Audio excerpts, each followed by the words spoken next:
Hello everyone, welcome back to our channel. In this video, we will learn more about the SLT. What is the importance of SLT? What is the architecture behind SLT? What is the importance of SLT in CFI? What are the different T codes that are available with SLT? And, and many more other topics.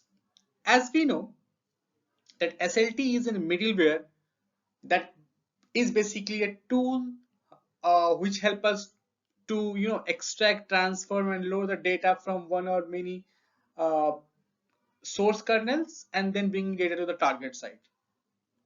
So now let us go deep dive into what is SLT in the next slides, and then we will learn about how actually it works. Now let us discuss more about what is SLT. SLT is basically an ETL tool. When I say ETL, it means extract, transform as per the requirements, and then load to the required target site that help us to load and replicate the real-time data from the source like SAP or non-SAP system into SAP HANA database. It works on the principles of triggering based approach at the source side. It is basically work as a read and write engine where any data posted changes or any any changes in the respective tables of the SLT that we have put on uh, as a mass transfer ID, it will read those changes and will reflect those changes via read and write engines from the source to the target side. In central finance, SLT plays a vital role.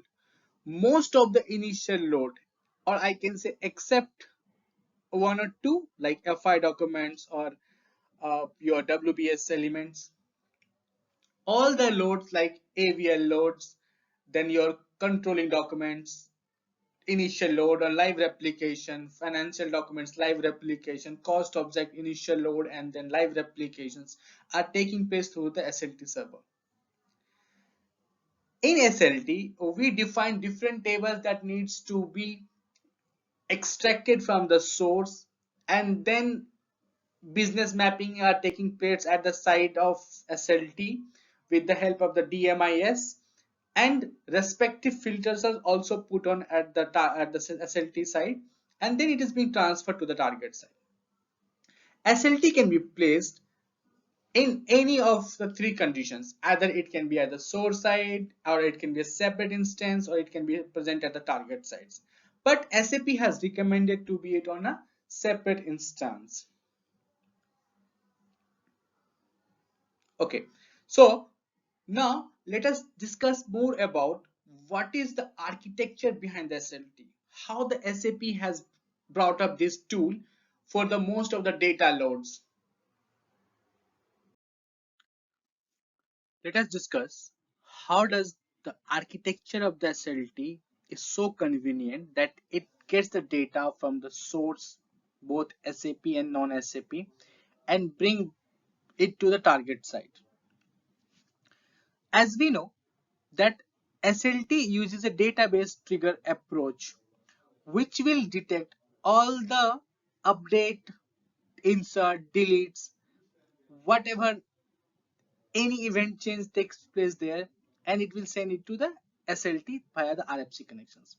Source, SLT, and target are connected via RFC connections if SLT is present at a separate instance.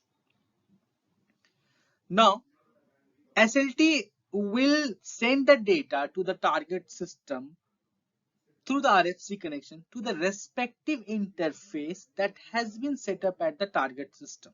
For example, FI documents that has been brought up through the SLT from the source system will go through the FI interface at the target site. If you can see in these images on the slide that there is a application tables and respective login tables are available. So whenever there is any change in application tables, database trigger will update the respective logging table. Now, these logging tables will be read by the read engines that is has been provided by the SLT on those both tables. After reading the change or any update or database triggers, it will send the data to SLT.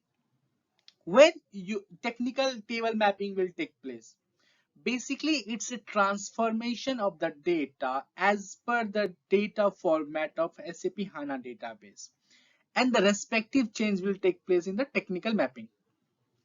Once the data have been transformed as per the HANA database, Write engine will send the data to the target system through the RFC connections.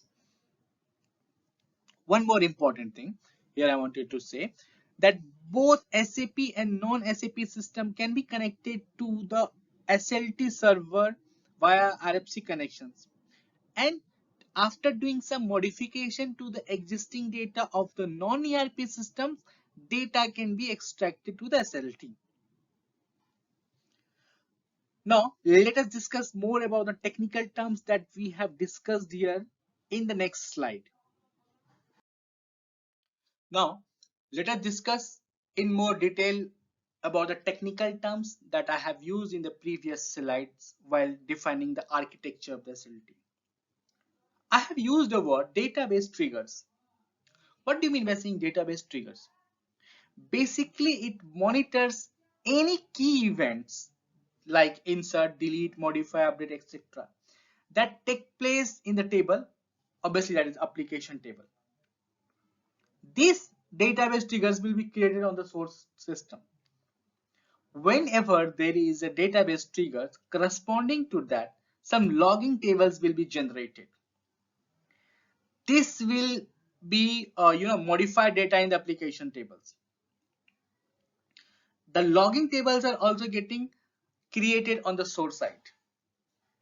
For example, if I give you did a posting and that get updated in BKPF and BSEC table. Corresponding to that, there will be a data or a table update for a logging table.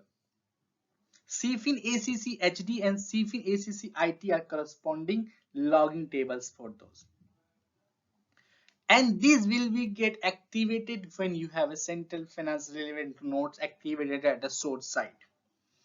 Now, how does it will flow? That read engine will be responsible for reading the data from the logging tables and passing it to SAP SLT replication server.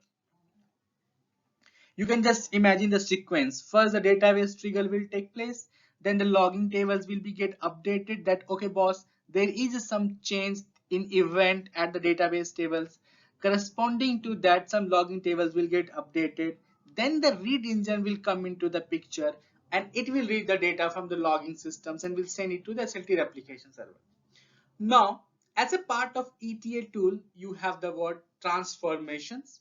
So the mapping and transformation engine will come into the picture at the SLT side, which will structure the data into the as per the target HANA database format. And from here onwards, data will be read and write engine will take place and will send the data through the RFC connections to the target site on the HANA database format. Now, let us discuss few benefits of having SLT as a middleware or an ETL tool while doing the data load or replication from the source side to the target side. So SLT permits a real-time data replication as well as a scheduled time data replications. SLT can replicate both cluster tables as well as the pool tables. SLT uses trigger-based approach, which has not so measurable performance impact on the source system. It also provides data transformation and filtering capability before loading into HANA database. It allows real-time data replications and replicate only the relevant data into the SAP HANA from the SAP and non-SAP source. It is fully integrated with the HANA systems and HANA Studio.